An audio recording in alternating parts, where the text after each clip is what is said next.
Easy there, boy. Easy. Ah, bad dog! No, no, no, no, no, get away from me! Holy shit! I swear to God, I'll never visit this place ever again. Come to Darkwood, they said. You'll have a great vacation, they said, and now I have to fight my way out of this. Alright, let's do this. On 3. 1, 2...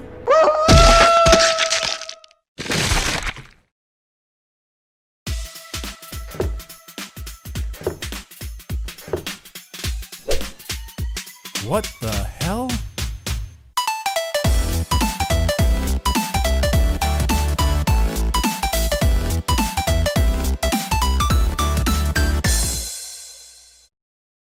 Ladies and gentlemen, welcome to Darkwood. It's a top-down survival horror game made in 2017. It was developed by Acid Wizard Studio, which really are just 3 guys and their dog. And I gotta say, this thing jumped straight on my top 10 horror game list, and with good reason. First off, Darkwood does not rely on silly jump scares to get a rise out of you, nor will you encounter a lot of over-the-top disgusting scenery either. Well, okay, sometimes you totally will, but that is beside the point. Instead, Darkwood tries to scare you with your own imagination. You know that kind of feeling when you stand next to a cliff or catch sight of something you are afraid of, right? Nothing's happening, you have no logical reason to feel fear, but there's this nagging feeling that something bad is imminent, that some inexplicable evil will take hold of... Hey, what's that duck doing up here? Anyway, that's the kind of feeling Darkwood strives to awaken in you, and yes, it works. You play as a nameless man who is incarcerated in a forest, and it's not because of his missing sense of direction that he can't leave. No, it's because the forest won't let him. Something went horribly wrong within these woods. Maybe it's a curse, maybe it's an experiment gone wrong, we don't know. But the results are undeniably creepy. You can't leave, because wherever you go, you will be greeted by an unclimbable wood wall. You will fear for your life because wild animals and strange beasts roam these woods and all of them are out to get you. And you can't trust anyone since the forest seems to slowly warp the minds of the last remaining inhabitants, making them alien to the normal life you're used to. And the worst part about all that? You can't be sure if this curse doesn't affect you too. Especially at night, you'll be haunted by apparitions that aren't really there. Once you look, they might be already gone. And then there are these sweet-sounding voices that lure you deeper into the woods, promising rescue and salvation if you would only oblige. My advice? Resist if you can. For whatever horror you've seen, it's nothing compared to the things that lurk in the dark. There is no escape. You are here, locked in, with whatever's roaming these woods.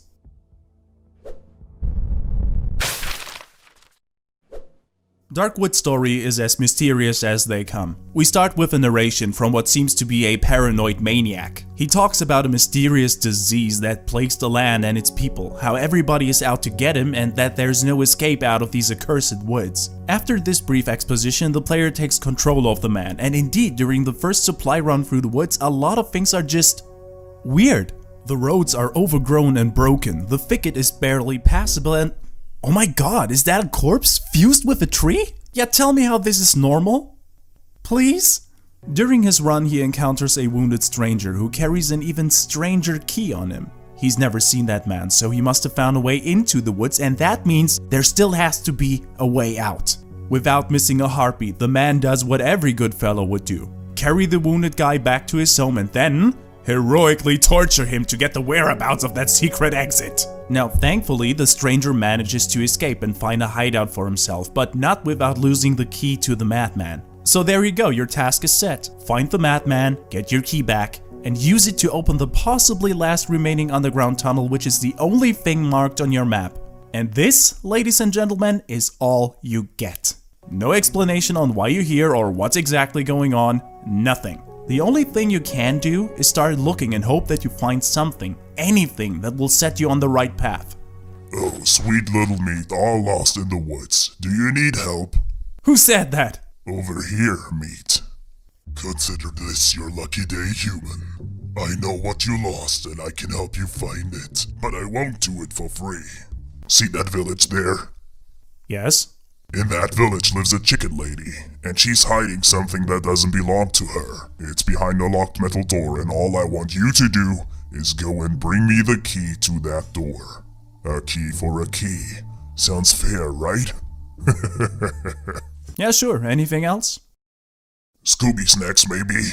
They taste terrific.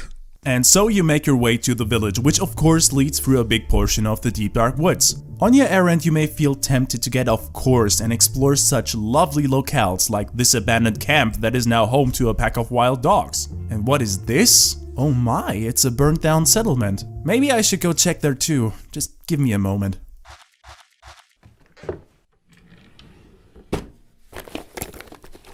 What the? Duck! Why are you even here?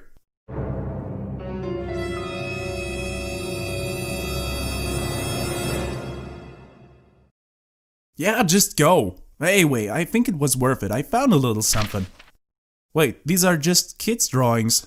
By now it should be clear that this game is rich in lore but light in storytelling. If you really want to know more about the world you're in, you will be forced to take a detour and find key items in locations you wouldn't normally go to. Some of these items are notes for you to read or look at, while others can be shown to NPCs who then will tell you a little something more. But no matter whether you want to just talk to them or pressure them with evidence, you need to piece the story together yourself. The question is, do you really want to do that? Because you don't have to. You can ignore all these things if you want and simply concentrate on the main questline, which in all honesty just gives you task after task without explaining much until you finish the game. And maybe, just maybe, you're better off not snooping around. Cause once you connect the dots, you start to see the inhabitants in a whole different light. Tragic events and horrific actions go hand in hand here, and even your own actions might bring doom and destruction to a person who doesn't deserve it. Hey mate, do you have my key yet? Huh? What? Oh yeah, it's right here.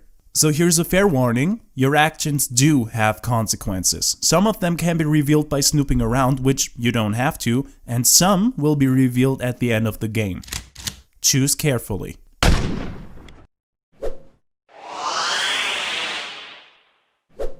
Okay, Darkwood is obviously unsettling with the horror, which is good. But let's talk about the survival part. You start in a little hideout somewhere in the woods. Your job, besides progressing through the game, is to survive from day to day by using what you can find in the forest. The items you find are nothing special. In fact, most of them can be found in any household or trash can, but with a little ingenuity and the help of a workbench, you're able to craft some very dangerous things that give you a much needed edge. But as you can imagine, crafting is the easy part. Retrieving the necessary components? Yeah, not so much. First off, exploring the forest isn't as easy as it looks. Despite playing from a top-down perspective, you can see surprisingly little. Do you see this bright cone in front of you?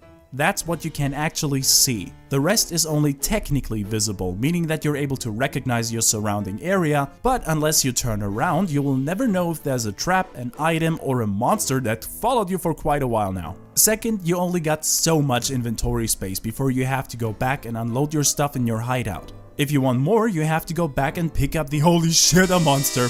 Alright, just for this moment I prepared your grave. What are you waiting for? Come on. Jump in, I even installed Netflix down there. I mean, sure, you got some ways to defend yourself, but each and every one of them sucks. The simplest way to stave off your impending demise is to equip a homemade melee weapon like the plank and just take a swing at everything that is not you. But here's the thing, melee weapons break after a while and need to be repaired. Now thankfully melee isn't your only option. For example, you can craft some Molotov cocktails, which do heavy damage on impact and inflame the surrounding area for some AoE damage. And for the devious among you, there are traps you can set to catch something, so it's not all that bad. But the downside is, things like these need a lot of parts, can only be used once, and they can harm you as well. Yes, traps and fire don't discriminate, they hate everybody equally. Furthermore, you should know that the monsters are quite resilient, while you are not. Even weak enemies just need 4 to 5 hits to knock you out, which of course is expected in a horror game. It's fine, I get it. You should feel like the odds are against you. But for God's sakes, why won't you let me run away if I'm overwhelmed? Because out of all the things that you could implement from real life, the devs just had to pick a goddamn stamina system. This white bar here represents your stamina, and it depletes with every action that just about uses some more muscles than normal walking. And yes, that includes fighting. Wanna hit a monster? You better not miss, because at least a quarter of your stamina is gone in one swing. Wanna run? Oh, I'm sorry, your character's lungs are so weak, he needs a pause after a 10-second jog. And probably a cigarette as a reward for running in the first place. I haven't even gotten to the worst part yet. You control this mess with either mouse and keyboard or with a gamepad, and both methods let you be horrible at combat. Ever tried to hit a dog that pounces around the screen while only half of the thing is visible, while trying to pin it down with the mouse? Yeah, have fun doing that. But in its defense, here's the thing that most people don't get. The combat sucks on purpose.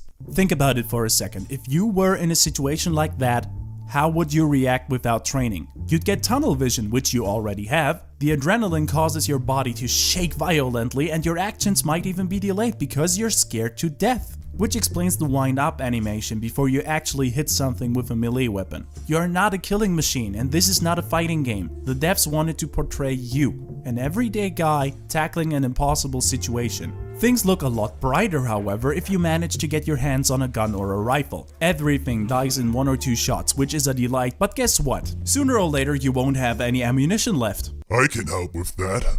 What do you need, mate? This is one of the few blessings the game has. There's always the option to trade with certain NPCs. One of them even seeks you out once a day, so you can sell stuff you don't need or want. Just don't expect a good trading rate. And this is pretty much all the info you need to survive here. Well, at least until... shit. Darkwood's got a day and night cycle, and during the night the game devolves straight into nightmare mode. First off, don't be caught outside your hideout during the night. Something's out there, and it's going to hunt you down and eat you alive. You can't outrun it, you can't fight it. The only way for you to survive a night is to hunker down in your shelter, turn on the lights, and pray for the morning light to come. But it's not like the game goes easy on you once you barricade yourself in. Quite the opposite, actually. Cause if you don't come out, well, guess what? The things outside will come in. And it's not like you can prepare for any given night, because the things that will happen are randomized. Here are just a few things that can and will happen to you while you try to defend your little fort. You can be attacked by some dogs or ex-crazy hermits, which will jump through the windows and then try to eat you. You can be visited by some angry poltergeists, which not only deactivate the lights but also drain your energy on contact. Hell, you can't even trust your own mind, because at times you will start hallucinating things that aren't there. See this? There's a person on the bed. Now it's gone. Why are you still not in the grave I dug for you? You know, it is really nice down here. Thank you. See what you're missing? Come on down here, let's watch some Blacklist.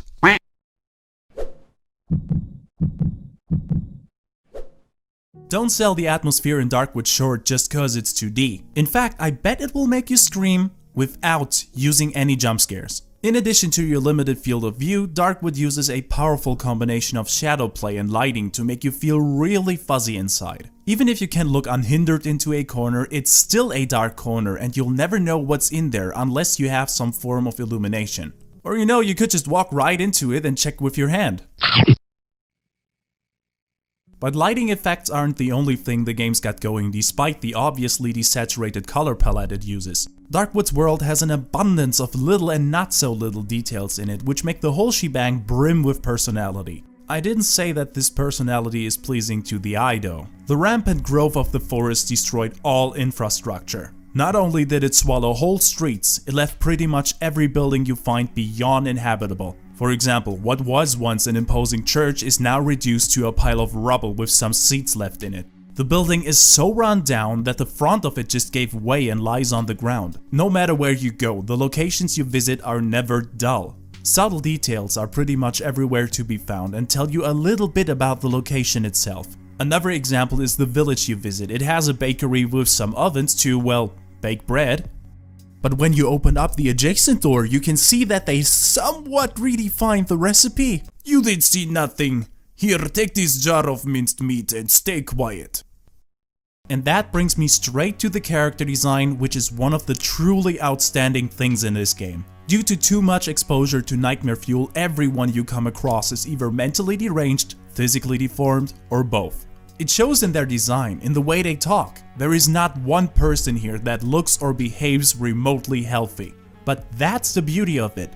Their mentally sick and just outlandish behavior gives you nothing you could relate to, which triggers feelings of isolation and alienation. And other than that, the only thing to keep you company here is depressive silence. Music is only used at certain locations or events, which is a very minimalistic approach, but a welcomed one. Instead, the game focuses on sound effects to scare you. Since there is little to no music, every little howl or strange sound you hear in the distance will become the center of your attention, which in turn contributes to the eerily beautiful atmosphere.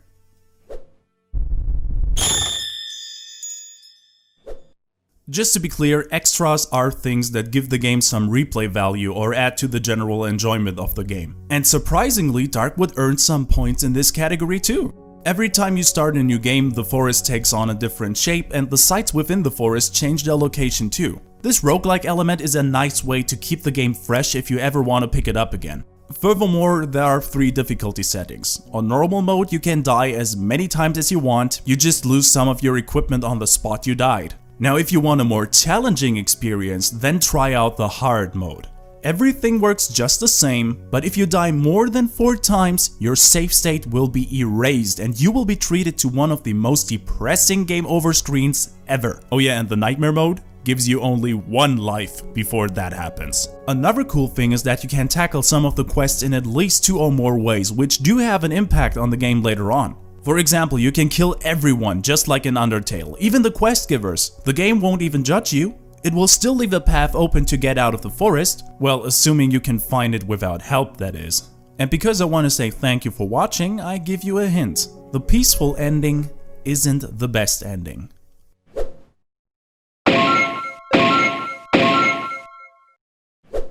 Darkwood is without a doubt one of the best horror games I ever played, but it still has its fair share of flaws. The item management is not very intuitive. You start with 3 places on your hotbar, and suppose you want to use one of your items, you have to go to your inventory, select the item, and move it to the hotbar. All the while the game is still running, so re-equipping during a fight is an automatic death. I would have liked a system that lets me equip one item and just pauses while I re-equip. It would be fairer, but of course somewhat immersion breaking, so I don't know which is the better approach here. Speaking of items, I made it my mission to explore every nook and cranny of the map, and as a result I found so much stuff I didn't know what to do with it. The urgency of the situation got diffused quite a bit. That shouldn't be. Also, I think I found a way to break the game, or at least finish it faster. Hear me out on this. During the night, you are stuck for about 12 in-game hours because you need to survive in your home and stuff, but what if you just don't do it? Because the moment you die in your humble abode, you simply wake up the next morning. The horrible night is over, you can progress through the game again because there's light outside. You even saved your items because you didn't use any equipment to defend yourself. So it seems to me that sucking it up and going to your nightly beat up o'clock appointment is the most economic and stress-free way to progress. And running through the woods gets kind of monotonous, especially when you go to the same place more than 2 times to raid it completely. So I will admit this part of the game can get pretty tedious. Now despite these flaws, one of which is kinda game breaking, I can and will highly recommend it. Darkwood manages to create this frightening and hostile world that you know nothing about and definitely don't want to be in. But at the same time, the game provides you with more than enough incentive to make you want to lift the veil between you and the unknown. Why are you here in the first place? Why is that merchant visiting you every morning, and why is he calling you brother? Why is the forest compelling people to go mad and mutate if you stay long enough? The screwed up thing about that is you can complete the game without ever caring about the answers, but you will look for them anyway. Simply put, if you just follow the quests you are given, the game isn't very long, and going to someplace you don't need to jeopardizes your overall goal, to get out. And yet here we are, running even deeper into the woods because Darkwood knows how to play with the human condition. All of us want and need to make sense of the things around us, and if for some reason that sense isn't there, we start looking for it, despite the danger. Because having no definitive answer to things is more frightening to us than a bad answer could ever be, and that's exactly why Darkwood sucks you in. Now, if you'll excuse me, I just got an idea how I can get out of the forest, but this may take a while, so see you next time.